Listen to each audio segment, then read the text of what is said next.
9h20, retour sur le plateau de Direct Investisseur où nous rejoignons en duplex Christophe Grosset, responsable des produits de bourse chez Unicredit. Bonjour Christophe. Bonjour Anna. Alors avec vous ce matin, on fait un décryptage des volumes d'échanges sur les produits de bourse à la Bourse de Paris. Est-ce que l'activité a été dense ces derniers temps ? Alors, en termes de produits de bourse, nous nous trouvons à présent à 166 millions d'euros échangés, donc ce qui représente effectivement un mois qu'on pourrait qualifier de dans la norme. Donc, il n'y a pas vraiment de gros volumes qui sont en train de se dessiner. C'est-à-dire que dans les dernières séances, nous assistons de toute façon, comme on l'avait indiqué, à un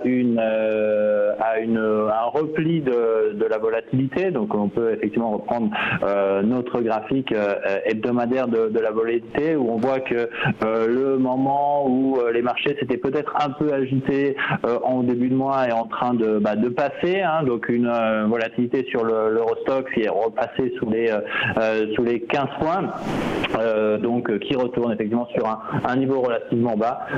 À voir effectivement si dans les prochaines séances nous pourrons voir les marchés être peut-être un peu plus dynamiques. En termes de répartition des échanges, on reste essentiellement sur ce qu'on s'était dit la semaine dernière, c'est-à-dire des échanges qui sont fondamentalement concentrés sur l'indice. Donc à 65% des échanges ont été faits sur les produits sur indice, et là c'est une tendance qui semble se confirmer. Donc la première tendance de ces 4 derniers mois, c'est clairement les transactions sur l'indice. Deuxième tendance, et sur le quel indice en particulier, sur le CAC 40 ? Notre CAC 40, naturellement, donc qui reste l'indice préféré des investisseurs en produits de bourse, avec donc des échanges qui sont concentrés, qui s'étaient très concentrés sur les turbos, donc des produits de très court terme jusqu'à lundi, mardi de cette semaine. On a revu un décollage sur les produits sans date de maturité, donc turbo illimité baisse et turbo illimité depuis quelques séances, ce qui a permis de rééquilibrer un peu les volumes. Donc des produits à barrière qui dominent, puisque ensemble ils ont représenté la majeure partie des échanges. Donc 62,6% des échanges faits sur ce type de produit sur indice, 29,7% sur actions. Sur des Alors pourquoi ? Voilà. Alors les indices CAC 40. Oui, tout à fait. Les indices, donc les 4 premiers, déjà le classement des transactions est assez clair. Hein. Le premier CAC 40, deuxième DAX, troisième Nasdaq 100, quatrième Dow Jones. Donc indice qui domine le marché. Ensuite, on retrouve dans les échanges Renault, Vallourec, Kering, Amazon et Total. Donc c'est pas vraiment en termes de secteur, mis à part effectivement la tendance qu'on sent peut-être se dessiner également sur les produits de bourse, sur les actions liées au pétrole, donc avec Vallourec et Total. Ouais. Mais c'est plutôt des histoires que vont aller chercher nos investisseurs. Amazon, c'est le représentant en ce moment des valeurs de l'e-commerce, hein, donc on rappelle qu'elle est passée 1000 milliards de dollars. Donc ça représente l'actualité, les investisseurs se sont positionnés dessus. Kering, donc certains analyses visent même 2000 en cours, oui, en objectif de cours. Donc effectivement, nos investisseurs qui vont aller chercher des histoires, et ce aussi bien sur les turbos, donc turbo classique illimité ou illimité baisse, que sur les varants où là la tendance est d'autant plus nette. Alors sur les varants, ça représentait à peu près 20,6% des échanges, et là naturellement on retrouve le CAC en tête avec 40,5% des échanges. Cependant, on retrouve tout de suite une série d'actions et là c'est peut-être plus intéressant. Donc on trouve LVMH qui a été tradé par nos investisseurs en produits de bourse en Varan, alors qu'on se rappelle que Kering a été en turbo. Donc des choix que là sont un peu difficiles à expliquer, mais pourquoi pas. Ensuite on retrouve EDF, Casino, toujours une valeur qui a fait l'actualité récemment, Société Générale, STM, Renault, Crédit Agricole, Air France. Donc on le voit, du trading à court terme sur les indices. Donc pour ça, quand on fait du trading, on utilise un turbo, parce que c'est là où on a la plus de facilité, plus de linéarité dans le produit. Je rappelle, le fonctionnement d'un turbo, c'est on a des produits haussiers ou baissiers, turbo call, turbo put, et on profite en fait de la hausse. Enfin, on est exposé à la hausse dans le cas des turbo call, turbo put, on est exposé à la baisse, mais on a un effet de levier, c'est-à-dire qu'on va investir seulement une quote-part de son capital, et ce qui nous permet effectivement de limiter les risques.